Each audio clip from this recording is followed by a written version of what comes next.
సంచలనం సృష్టించిన కఠారి అనురాధ హత్య కేసులో సంచలన తీర్పు వెలువరించింది కోర్టు.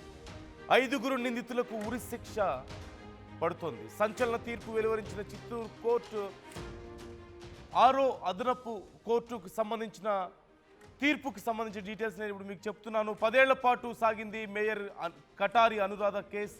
కఠారి మోహన్ హత్య కేసు విచారణకు సంబంధించిన ఎన్నో సందర్భాల్లో ఈ కేసు నీరు కారిపోయిందని అనుకున్నారు. కఠారి మోహన్ హత్య కేసు విచారణ నిందితుల్లో మేయర్ భర్త తరపున బంధువులు చింటూ కూడా ఉన్నారు.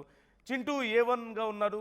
Chintu alias Chandrashekar, A2 Venkat Chalapathi, A3 Jayaprakash Reddy, A4 Manjunath, A5 వెంకటేష్గా ఉన్నారు.